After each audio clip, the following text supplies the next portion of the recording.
Document the sale properly. When you say document the sale properly, siguraduhin nyo na kapag nagbenta kayo, may kopya kayo ng ID, merong TIN number, merong, what to call this, maayos ang papeles, may kopya kayo ng computation, walang nawawala. At keep a copy for your own files.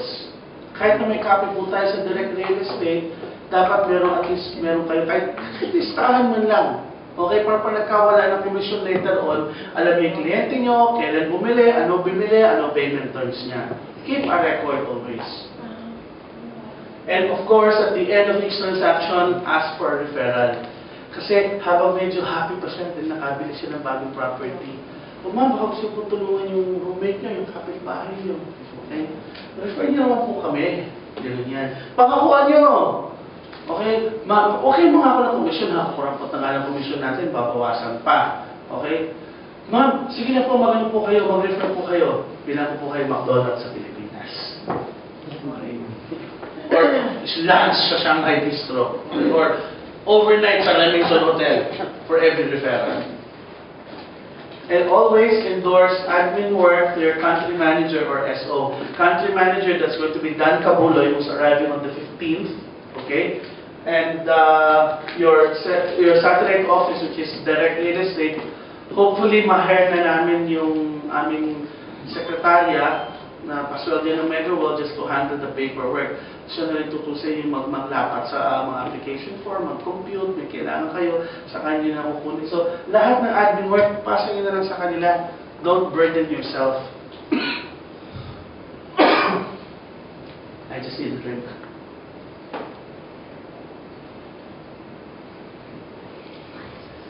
Now, in my line of expertise here for a very, very long time, this is what I consider the winning formula. Number one, probing. Find out what the customer needs. Alamin kung ano kailangan ng kliyente. Okay? Bago kayo magbenta, hindi yung bigay na lang kayo ng bigay ng brochure. Hindi naman pala tukma sa kanya. Point on buyer benefits and not the sellers. Inuulit ko lang kanina. Ano ang pakinabang ng bumibili rather than kung ano yung binibili niya. Always approach with positive energy. Dapat full power ka. Okay, so halimbawa kapag let's say nagbibigay ka ng brochure, okay, pag nagbibigay ka ng brochure, positive. Hi kabayan, ako nga pa si Joseph sa Megaworld, ito po brochure namin sa Megaworld, baka gusto mo. Dapat ganun, positivity yung brochure po. Pag inabutan kitang ganyan, Diyos ko, God forbid, isasapo kita, ilalagay kita sa put ng kotse ko. Don't do that. Dapat positive ka lagi. Okay? Almira. Nicolas. Okay? Sorry ba? Mga ganon, oh my God, wala akong sa buhay-buhay, mamatay ka na. Kailangan positive. Tsaka hindi na sa papa-flyers, when you meet your clients, dapat positive ka. Isipin mo na yung kliyente mo, benta na to. Okay, konting kiliti na. Dapat smart kaya nag-abot ka ng brochure, nangongolekta ka ng resibo, or nagde-deliver ka ng resibo. Dapat smart lagi, compose, okay? Parang yan, cabin crew lang yan eh. Become sa habit na kangiti ka, nagalit ka, smile ka pa rin. Composure. Take advice on appearance. Now, di ba, kanina may usapan tayo na depende sa minimit mo, di ba? Kung jologs, pagbihis jologs ka. Kung tipong corporate, nagtatrabaho sa, maybe, nagtatrabaho sa Qatar Financial Center, or sa Bukod, na tipo na ako din tayo, magbihis ka rin. Pero, pagdating sa sarili mo, take advice on appearance. Ano din may asawa mo, roommate mo, pre, okay ba itong suot ko ngayon? Magtanong ka sa iba, ha? Huwag mong tatanungin ang sarili mo, or huwag kang makukontento pag nakaharap ka sa salamin. Kasi pag nakaharap ka sa salamin, lalo na kapag nandito ka sa itong addictive na positive energy na to, okay? Matutuwa ka, ano man ang itsura mo, pili mo nga, galing ng forma ko, kahit na, Diyos ko, sloppy ang damit mo, oversize ang iyong coat, or sloppy ka, or yung mga shoulder pads mo, umuusay, pili mo, ganda-ganda, gwapo-gwapo mo pa rin sa harap ng salamin. Huwag kang mahiya. Take advice on others. Ay, okay ba itong suot ko ngayon? Okay ba itong buhok ko? Okay lang ba, medyo na kahit masyado, may goatee ako. Always do that, okay? Have confidence in yourself. So, pag mag-approach ka ng kliyente, huwag naman yung tipong, sumakoklose ko ba ito? Taray naman ng kliyente. Yung nirefer sa akin ni Ivan, yung office mate ko, Cebuano, takot ako nito. Huwag ganon. Dapat confident ka. Makoklose ko to, maging sino ka man. Kaya kita. Lalaroin ko lahat ng kwento mo, lalaroin ko lahat ng reklamo mo, at the end of the day, mahuhugutan kita ng check. Dapat ganun ka, confident ka. Ang binibenta ko, walang supply. Record and improve your presentations. Kung I'm sure kayo gagawa, by the way, when I give your presentations, some of them are in PDF, but most of them will be in PowerPoint, so feel free to change them. But kung may napansin ka pagkakamali mo sa isang presentation, baguhin mo naman. Okay? I-record mo na lang siya para alam mo na gagawin mo sa susunod. Hindi ka magkakamali ulit. Plan your studies. Sa dinami-dami ng ating 28 projects, mag-dedicate kayo ng time ay sa Sabado, 30 minutes, pag-aaralan ko nga itong one uptown residence na to. Nakatenga itong brochure, iniwan ni Joseph, kakalat-kala. Planuhin nyo, mag-schedule kayo, hindi yung, saka ko lang ito babasahin, saka na pag may naghanap ako. Sabihin ko sa inyo, never nyo mababasa na pag andyan na yung kliyente ninyo, mararatel kayo. Siyempre, tatawagan nyo si Tristan, si Tim, o kaya si Dan, kaya kung hindi sila available. So, dapat handa ka. So, one way to do it is to plan your studies, okay?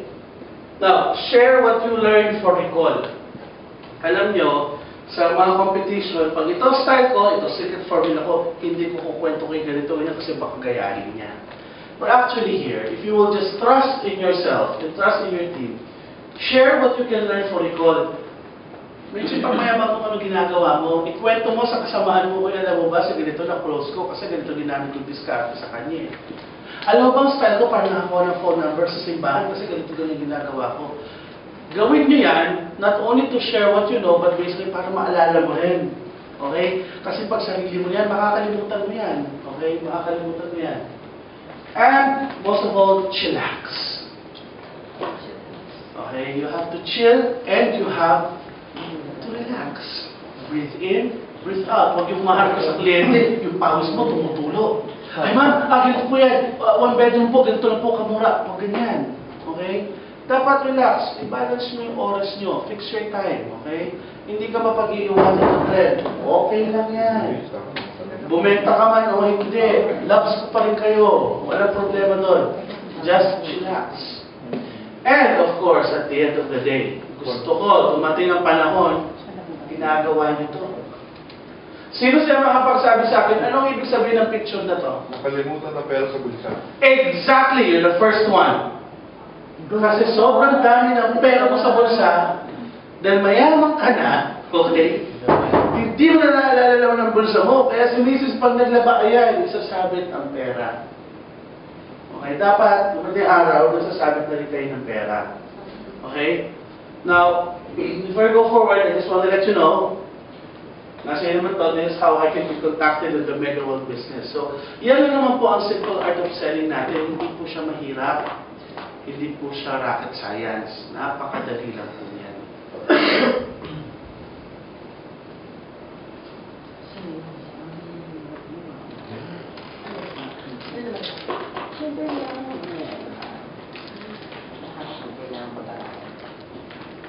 Yan na ba yung ano? Yung the best agent, the secret formula? Hindi po yan. Iba pa yun? Gusto talagang... Power selling of the different version.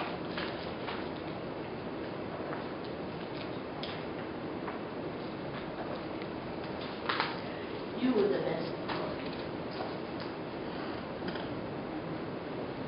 This is categorized as you, the best employee. Pero tayo today, ibahin natin. Gagawin natin you, the best agent.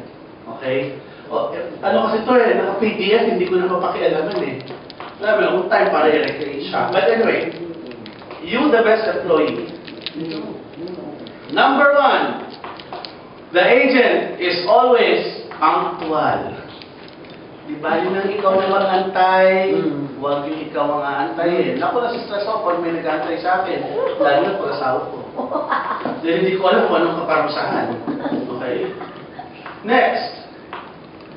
Does not engage in idle talk and gossip. utang na loob, kung mag-chismis ka rin lang, pwede iwasan. Okay? Pagdating sa selling kay kapwa ahente, okay, kung maaari, iwasan natin ang chismis. Hindi nakakatulong yan. May Bible verse tayo dito, Romans chapter 1, verse 29 to 30. Okay? Mahaba yan, pero don't dulo. There are gossips and scandal mongers and they hate God. Bottom line, iwasan ang chismis. Huwag yung sabihin, huy, silid. Alam ko, si Nicolas, kinakabenta yan. Kinakantig yung mga kliyente ng babae. Walang ganyan, hindi nakakatulong yan. Okay? Hindi nakakatulong. Iwasan natin ang ganyang mga salita. Or, pwede mo sabihin, naku, kasi tayo sa ano. Kaya na bumibete, asawa niya kabin ko, kaya katang Airways kuha niya. Ano nangyayari yun sa Pilipinas lang, mga wala? Ay, nangyayari yan dito. Nangyayari yan everywhere. Iwasan natin yan kasi alam mo naman dito, ang salitang adobo, pag umikaw, maging asado, bayasan na yung galing sa Bellagio. Sino? Yung pag-abang galing ng Bellagio. Bellagio, kami sila dalawa sila. Asa na? Wala pinagaan. Kinuha ko. Ang gawin ka lang. Next. The ideal agent is a good steward of time. Dapat ikaw, kung ikaw ay busy, talagang busy ka, hindi nagbibisi-bisihan lang. Okay? If you're busy, hindi nagbibisi-bisihan. Okay? Ibig sabihin lang yan, masinop ka. Pag may ginagawa ka, gawin mo ng tama. Kasi kinakain niya oras mo. Hindi yung naku, nakasarap na laptop. Kunwari, gumagawa ka presentation. Okay? Sabihin sa'yo, oy! Ayusin mo to, hindi, nag-ano ako para sa Megro, gumawa presentation. O, paniwala ka, tumitira. Parang natin si Nina Lea. Huwag ka natin sa pang si Ivan. Tabigay niya, Ivan. Hindi, nandiyan si Ray. Dito ka na. Kasi kailangan dito na. Ganin nila. Ganin nila. Ito, sinasabi ko sa inyo, si Ninang Jess. Hindi tayo aabot ng summer, bibigyan tayo nito ng 10 benta. Okay? Go, Jess. Next. Joyfully executes the task given, no grumbling and complaining. Alam niyo po sa Mega World, meron kaming doktrina, obey first before complaining. Pero kung ano ang pinagagawa sa'yo, pwede na nangiti ka naman. Sa pangalan ng company, sa ikagaganda na industriya, gawin mo lang muna. Okay, huwag yung reklamo ka ng reklamo. Tipong, ano ba naman ito si Joseph? Pinipilit ako kumuha ng presentation lagi. Kasi ito na yung mga kilala ko eh. Huwag ganun. Dapat natin yan, ako yun si Joseph, hahanapan naman ako ng presentation. Matawagan na si ganito, si ganyan, para meron ako, para pag tumawag ko sabihin ko may appointment ako. Ganun lagi ang attitude. At tandaan nyo ha, everything I'm sharing today, it's for the purpose of selling, but actually if you apply this in real life, it's really very, very helpful. The ideal agent is easy to deal with, works with love and grace. Dapat dito, ang karisma nyo, numero 1. Para pag nirefer kayo pang tao, ay nako, yung si Jess, alam mo, napakakikay niya, ang sarap kausap niya. Tawagan nyo nga yun, bebenta kayo ng property. Kasi may passion siya, hindi yung nagbebenta ka na, kasi mahal ka naman. Okay, nagmamdali, ano, bibili ka ba o hindi? Walang ganyanan. Okay? Or tipong nagte-threaten. Alam mo, pag di ka bumili, mapag-iwanan ka. Walang gano'n. Tipong lagi, by the way, alam mo, maganda pag nakabili kayo. Maliban sa sasayang bulsa ko, magkakaroon kayo ng magandang bahay. Okay? Dapat gano'n. Next! The ideal agent is skillful and has passion for excellence and produces results. Explanatory na to. Pag magaling ka, pag bihasa ka, dahil gusto mo ginagawa mo, marami kang benta. Okay, skill is understanding completely and transforming what knowledge into creations of wonder and excellence. Ibig sabihin, magpakagaling ka, alam mo lahat ng detalye. Okay? Hindi pwede na. Okay, dapat pwede talaga. Yan ang attitude nyo natin. You must be hardworking, willing to work extra hours to finish the job. Ang kapwa ko na naging busy dito, si Trice. Naharap kami ng gabi. Nagsasaturate pa rin kami sa Raon, sa Quezon City. May regrouping pa kami, alas 7:30 ng gabi. Okay lang sa amin yun. Sa dito, ganun din. Halimbawa, wala kang magagawin, mga tuka dyan sa kapit kapitbahay mo or i-deliver mo itong brochure kay ganito, kay ganyan. Mali mo, may matitisod ka pa rin. As a person of integrity, now let's talk about integrity. Kayo bilang mga ahente, you're representing a developer called Megaworld, dapat ang integrity hindi masisira. So, ibig sabihin, number one, hanggat maaari, since bawal naman tayo tumanggap ng pera as payment, check lang tayo or wire transfer sa Al Jazeera Exchange or Alsaman Exchange, wag na wag kayong tatanggap ng cash as payment.